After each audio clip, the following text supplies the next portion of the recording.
Je m'appelle Manuel Effior, je suis un auteur de bande dessinée illustrateur. À la base, je suis architecte, parce que j'ai fait des études d'architecture, mais j'ai toujours bossé en même temps aussi avec l'illustration et la bande dessinée, surtout avec la bande dessinée. Disons que je fais de l'illustration pour nourrir ma bande dessinée.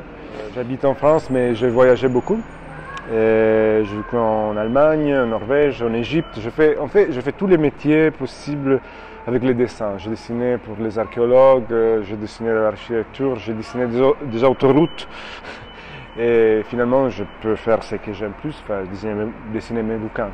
J'ai commencé, comme beaucoup de ma génération, à traiter l'autobiographie en bande dessinée, mais j'ai vite découvert que ce n'est pas vraiment même s'il y a toujours quelque chose d'autobiographique dans les histoires, et ce n'est pas vraiment ma façon de m'exprimer la plus aboutie. Et du coup, je me suis lancé dans les derniers bouquins dans une espèce de science-fiction, mais très intime en fait. C'est pas des guerres des étoiles, c'est juste des regards sur des choses très humaines, très banales aussi, avec une écart peut-être d'une distance du temps, d'espace, pour voir comment aussi les sentiments les plus intimes changent avec les temps, changent avec les sociétés, les contextes où tu es. Je pense que ça c'est une conséquence du fait que je me suis dû habituer à plusieurs contextes en déménageant plusieurs fois, intégré à plusieurs sociétés aussi.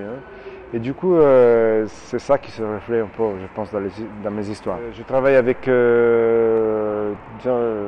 beaucoup avec des techniques directes, disons, pas beaucoup d'ordinateurs. De toute façon, il y a de l'ordinateur toujours après pour mettre les choses bien, caler bien les choses, mais j'utilise des techniques qui sont très artisanales, disons, la gouache, l'aquarelle, le fusain, l'encre de Chine. Si je pense à les images de ma jeunesse qui m'ont le plus marqué, c'est normalement pas les images pour les enfants.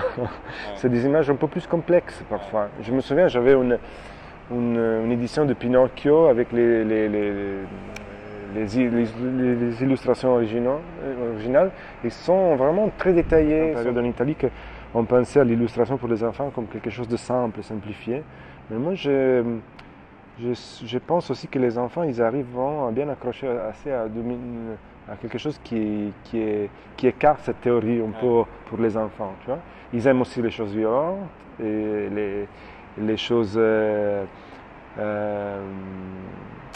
qu'on penserait que ce n'est pas pour les enfants. En fait. Vraiment rien contre ça.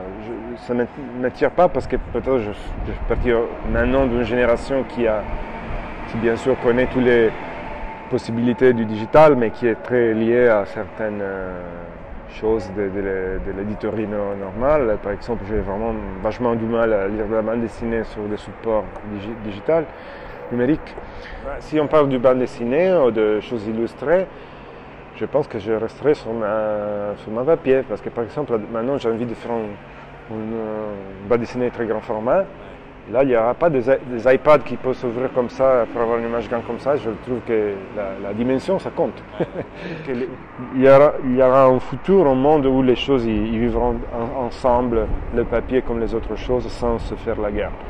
Je vois pas. Il me semble aussi que la bande dessinée traditionnelle n'est pas si épuisée pour ne plus dire. Ça peut très bien continuer comme elle a toujours été. Et de notre côté, développer des jeux aussi, des façons de communiquer qui n'ont rien à faire avec le papier imprimé, qui ont un langage différent. Comme à l'époque, on a inventé le dessin animé, ça c'était une invention assez incroyable.